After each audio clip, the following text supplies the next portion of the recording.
What up, everybody? This is my first impression to the new Paramount Plus series, Tulsa King.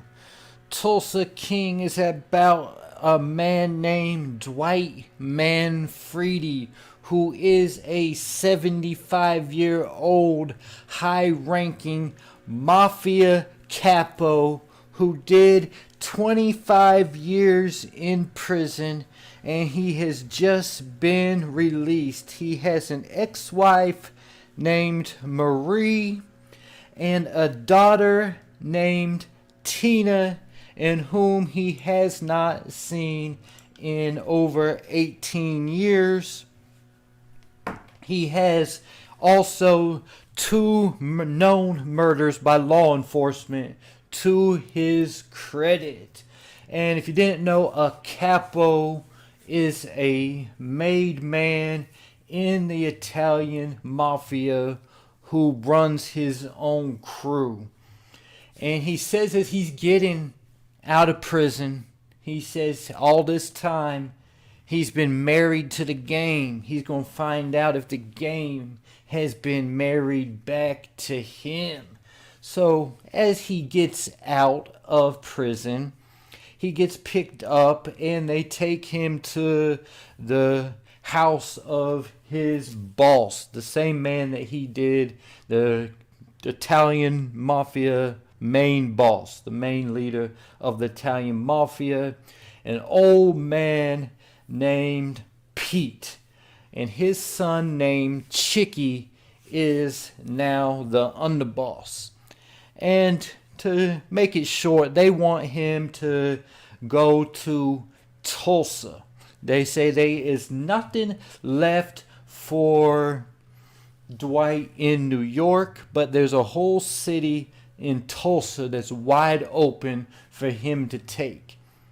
And while he's there, there's a bunch of other probably mafia members who are high-ranking mafia members there, and one of them is another capo named Vincent. Vincent he can't be too old. Dwight said that Vincent was still in diapers when he was doing his thing, so he's probably nothing but in his 30s. But anyway, he was grilling Dwight the whole time, and for disrespecting him, Dwight actually knocked him out right in front of the entire crew. After that, Dwight chilled out and said he will go to Tulsa. It'd be nice to get some fresh air. So that's definitely a character we want to keep an eye on, is this Vince. He's a capo under Pete's son, Chicky. And we also want to keep an eye on Chicky because Pete is very old. He's on a breathing machine and he's sending Dwight to Tulsa. So it's going to be interesting to see what the relationship is here moving forward, especially if Vince gets in Chicky's ear. So he's basically banished from New York. They say there's nothing left for him there, but they got work for him in Tulsa. And on top of getting sent to Tulsa, he has to kick back $5G a week to the family, Chicky and Pete and the Italian mafia family back in New York. So he did 25 years for these people. He didn't even get as much as a party. I would have at least say, hey, y'all need to at least send me to Cancun for 30 days or something before I go to Tulsa and get started. I've been in prison 25 years. Not sending him right to work. He owes them $5G a week to start with. So now Dwight gets to Tulsa.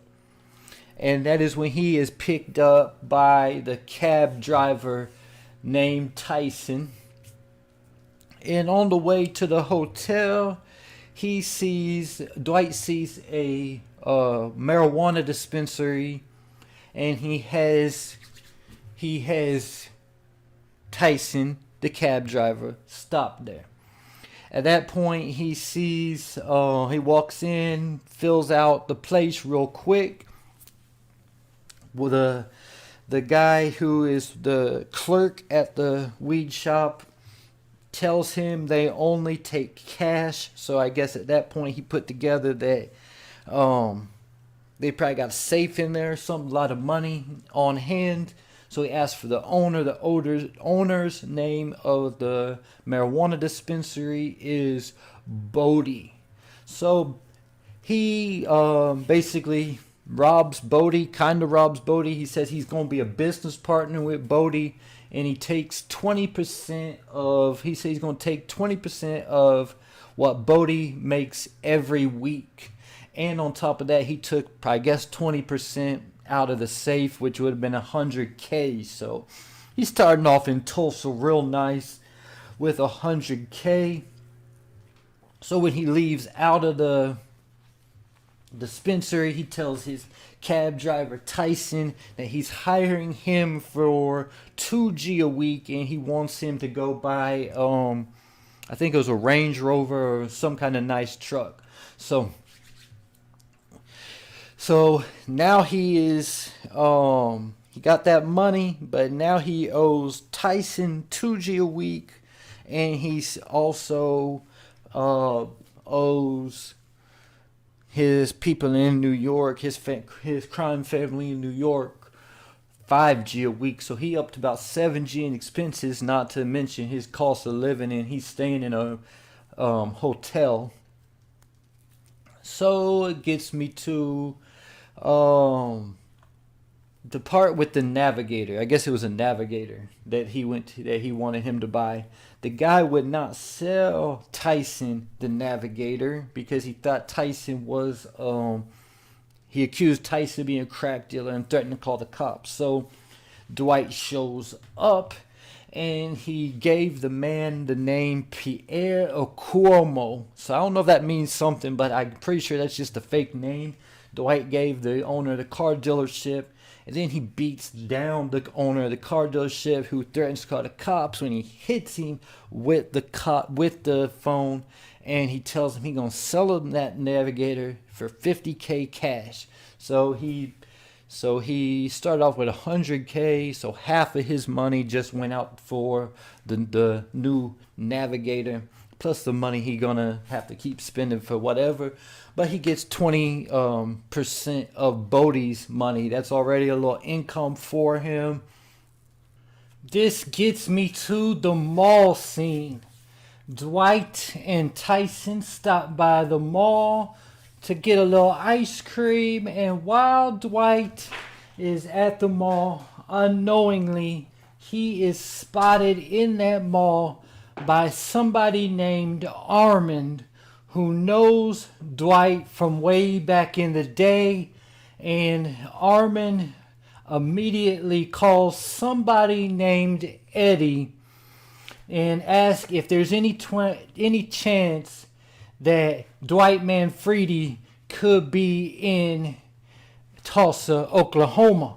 So I'm pretty sure this is going to end up being Dwight's first op in Tulsa, and my theory with this is that this is somebody from the Italian mob or somebody connected to the Italian mob in New York who went ahead to start setting up Tulsa for him and some other people in the mafia without actually checking in with the top dog Pete and Chicky. So basically, it's somebody who's already knew that Chicky and Pete wanted to set up shop in Tulsa, and they kind of beat them to the punch. So now they also have the drop that Dwight Manfredi is operating in Tulsa, Oklahoma now. So, but that's just my theory.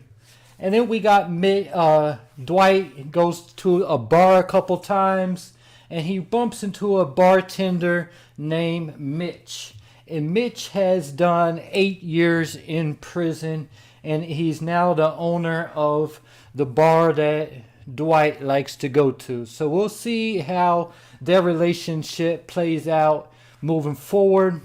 At that bar, he meets a group of ladies, and ends up hooking up with one of the ladies, but she finds out how old he is, that Dwight is actually 75, and she gets out of there really quick without ever even telling Dwight her name. To find out at the end of this episode that Dwight is now on the ATF police radar for the Tulsa, Oklahoma area.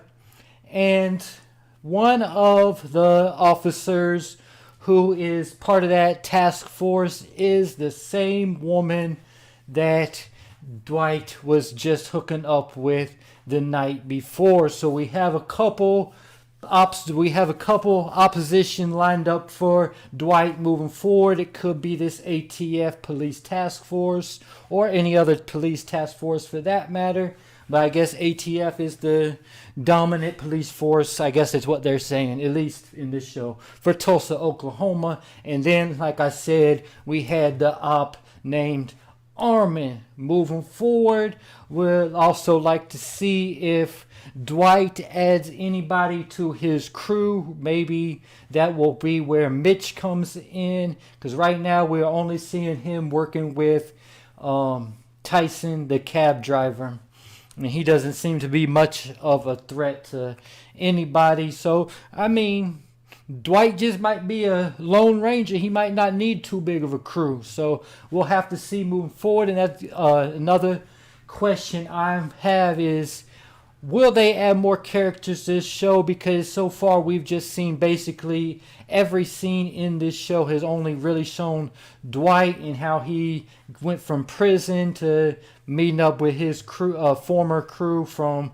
the New York Syndicate, then following him getting set up in Tulsa, Oklahoma. So it will be interesting moving forward to see if they actually have scenes that Dwight is not actually a part of. So there you have it, my breakdown of episode 1 of Tulsa King. Is it worth the subscription price to Paramount Plus? It's a pretty good show. I probably would say yes, but if you have questions, if you should get a subscription to Paramount Plus to check this out here, I'll tell you, wait a couple more weeks until Tulsa King is on about episode number 3, and then you can sign up for a week free trial, and then you at that point you'll be able to watch 3 or 4 episodes for free, and you'll be able to actually see if you want to keep Paramount Plus moving forward to watch this particular show or whatever else they got on Paramount Plus. But there you have it, my initial reaction to Tulsa King.